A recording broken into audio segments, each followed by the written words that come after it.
Words can be weapons, but they can also be shields. They can escalate conflict or they can disarm it. They can divide people or they can bring them together. In a world where disagreements often spiral into hostility and conversations frequently collapse into arguments, George J. Thompson's Verbal Judo. The gentle art of persuasion stands as a powerful manual for mastering the art of communication under pressure. First published in 1993, Verbal Judo has become a cornerstone for police officers, negotiators, leaders, teachers, parents, and anyone who faces conflict on a daily basis. Its message is as urgent today as ever. How you use your words determines whether a situation explodes or resolves. Unlike many communication guides that focus on charm or manipulation, Verbal Judo teaches persuasion through empathy, discipline, and respect. It is not about winning arguments. It is about redirecting energy, calming emotions, and guiding conversations toward solutions. The importance of this book lies in its universality. While Thompson wrote it largely for law enforcement officers, those on the front lines of conflict, it quickly spread far beyond policing. Teachers discovered its principles useful in classrooms. Parents applied it to resolve conflicts at home. Leaders found it invaluable in guiding teams. Everyday people began using it to navigate disagreements in relationships, workplaces, and communities. The reason is simple. Conflict is universal, and so is the need for skillful communication. Behind the wisdom of Verbal Judo was the remarkable story of its author, George J. Thompson, known to many simply as Doc. Born in 1941, Thompson had an unconventional journey that blended academia, martial arts, and law enforcement. He earned a PhD in English and taught literature at the university level, immersing himself in the power of language. At the same time, he was a martial artist, holding a black belt in judo. Later, he became a police officer, patrolling the streets and facing real-world confrontations, where words often determined survival. From these diverse experiences, Thompson forged his philosophy. He believed that just as judo in martial arts uses an opponent's energy against them, rather than relying on brute force, so too could words be used to deflect hostility and redirect tension.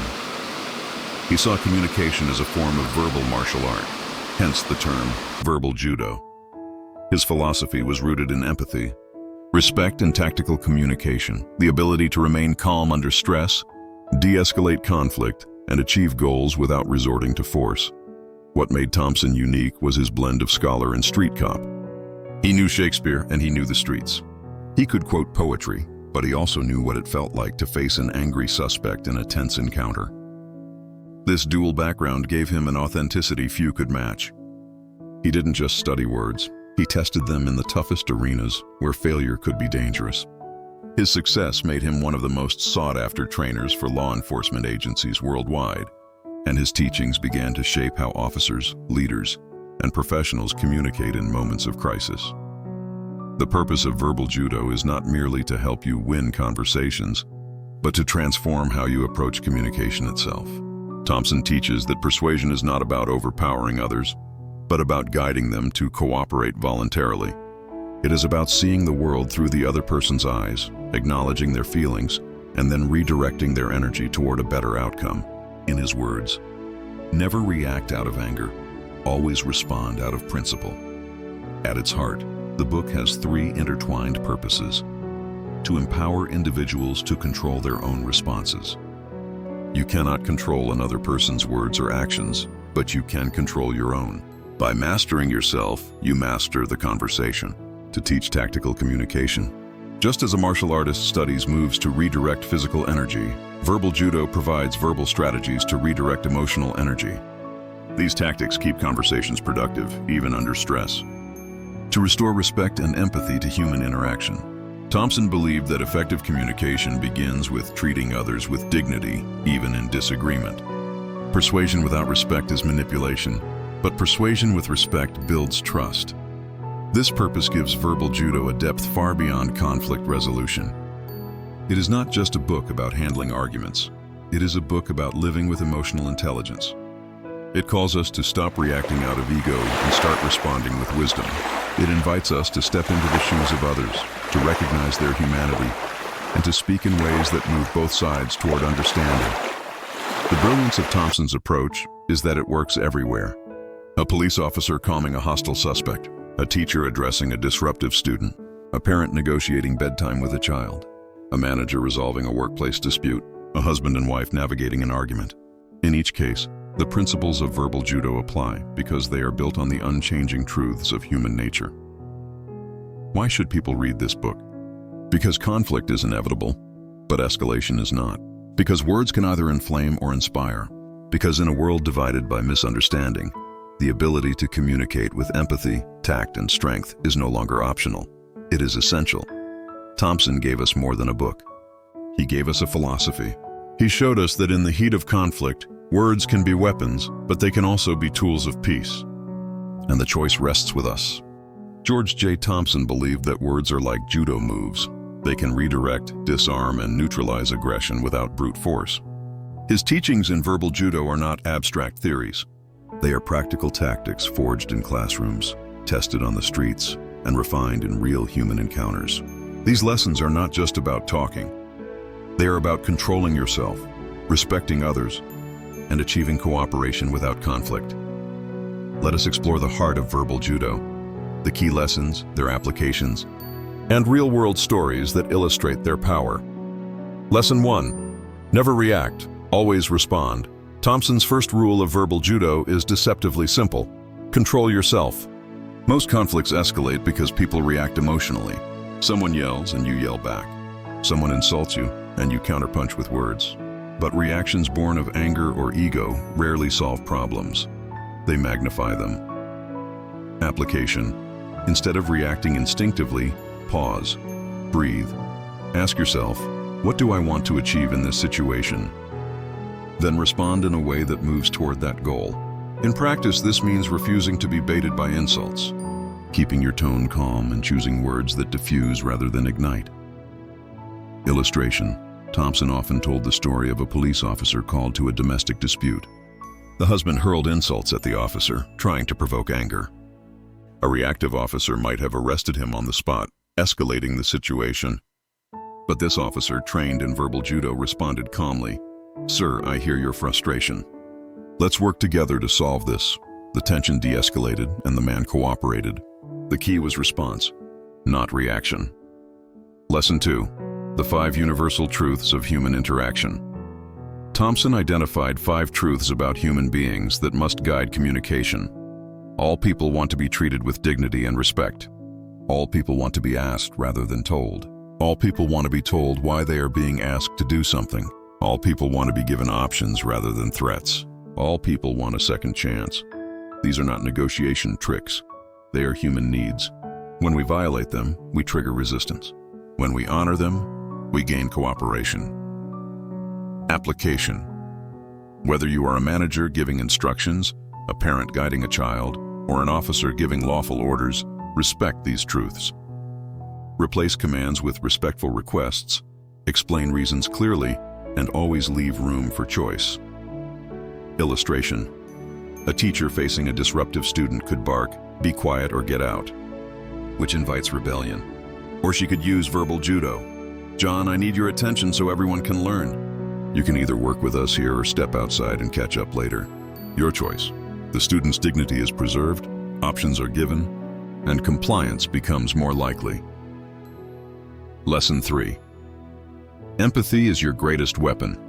Thompson taught that empathy, the ability to see through another's eyes, is not weakness, but strength. By understanding how someone feels, you can address their needs and guide them toward cooperation. Application. In conflict, acknowledge the other person's emotions before addressing logic. Phrases like, "I understand you're upset," or "I see why this feels unfair," validate the person, lowering their defenses. Only then can you guide the conversation toward resolution. Illustration. A police officer once stopped a driver for speeding. The man exploded in anger. "Don't you have better things to do than harass me?" Instead of arguing, the officer replied, "I can hear you're frustrated. Nobody likes being stopped. Let me explain why I had to pull you over." By showing empathy first, the officer diffused hostility and gained cooperation. Lesson 4. Redirection beats resistance. Just as in physical judo, where you redirect an opponent's force instead of meeting it head-on, verbal judo teaches you to redirect verbal attacks. Insults, complaints, or anger can be acknowledged and then guided in another direction. Application. Do not meet hostility with hostility. Instead, use redirection phrases. I hear that, and here's what we can do. I understand. Let's focus on the solution. I appreciate your concern, and here's how we'll handle it. Illustration. Thompson recounted handling a drunk and belligerent man in a bar. Instead of confronting his insults, Thompson redirected. Sir, I hear you. Let's step outside where you'll have more room and we can talk. The man, thinking he was being respected, complied without a fight. Lesson 5. The art of deflecting. One of Thompson's most practical tools was the strip phrase, a short, calm response that deflects insults without escalation. For example, insult. You're just a jerk in uniform. Strip phrase. I understand that's how you see it. Instead of fueling the fire, strip phrases acknowledge without conceding, redirect without reacting. Application. Prepare a few deflection lines you can use when emotions run high. Keep them neutral and respectful. Use them to buy time and keep control of the conversation. Illustration. A customer yells at a cashier, "This place is the worst." Instead of snapping back, the cashier calmly replies, "I hear your frustration. Let's see how we can fix this for you." The insult is deflected, the customer calms, and resolution begins. Lesson 6. The goal is voluntary compliance. Thompson emphasized that the goal of verbal judo is not submission but voluntary cooperation. When people comply because they feel respected and understood, the outcome is lasting and positive. Application. Frame your requests in ways that preserve the other person's dignity. Offer choices, explain reasons, and give them a chance to cooperate willingly. This turns confrontation into collaboration. Illustration. Instead of ordering an employee, "Stay late to finish this report," a leader might say, "We need this report completed today so the client gets results on time. Can I count on you to help us make that happen?" The second approach invites voluntary cooperation instead of forced compliance. Lesson 7. Words shape perception. Thompson reminded us that words do not just describe reality, they shape it. The words you choose can either inflame emotions or calm them, escalate conflict or resolve it. Application. Replace negative confrontational words with neutral or positive ones. Instead of saying "calm down," which usually has the opposite effect, say, "Take your time, I'm listening." Instead of saying, "You have to do this," say, "Here's what we need to accomplish together." Illustration. In customer service, saying "You'll have to wait" sparks frustration. Saying "Thank you for your patience, I'll help you as soon as possible" communicates the same message but in a way that soothes rather than irritates. Lesson 8. Face saving is essential. Thompson understood that human beings will often resist simply to save face. If compliance makes someone feel humiliated, they will fight back even when they know they're wrong. Effective communication allows the other person to preserve dignity while still complying. Application. Give people an out. Frame requests in a way that allows them to agree without shame. Acknowledge their perspective, even if you disagree. Illustration. A security officer asks a group of teens to leave a private property. Instead of saying, "You're trespassing, get out," he says, "Guys, I know you're just hanging out, but the owners need this area clear. Can you do me a favor and move to the park across the street?" The teens save face, and compliance is achieved without conflict. Lesson 9. Tactical empathy and leadership. Thompson applied verbal judo to leadership as well. Leaders who bark orders create resistance. Leaders who communicate with empathy and clarity inspire cooperation. Application. Use verbal judo principles in managing teams. Respect employees' dignity, explain decisions, give choices, and listen actively. This builds trust and voluntary buy-in. Illustration. A company facing layoffs had two options: deliver the news coldly or communicate with empathy. Leaders who acknowledged employees' emotions, explained the reasons transparently, and treated them with respect found that even in difficulty, trust remained intact. Lesson 10. Verbal judo is a way of life. Ultimately, Thompson insisted that verbal judo is not just a set of tactics, it is a philosophy for living. It calls us to master ourselves, respect others, and use words as tools for peace rather than weapons of war. Application: practice verbal judo daily, not just in conflicts. Use it in family conversations, workplace discussions, and community interactions. Let it become second nature, your way of relating to the world. Illustration: parents who use verbal judo principles, acknowledging feelings, giving choices, preserving dignity, raise children who feel respected and learn to communicate with respect themselves. The philosophy ripples outward, shaping not just individuals but generations. At the heart of verbal judo lies a paradox that George J. Thompson understood better than most. True strength does not come from domination, but from restraint. Not from shouting louder, but from speaking wiser. The art of persuasion is not about overpowering others. It is about guiding them, respecting them, and moving together toward resolution. When we reflect on the lessons of verbal judo, one truth shines above all: conflict is inevitable, but escalation is optional.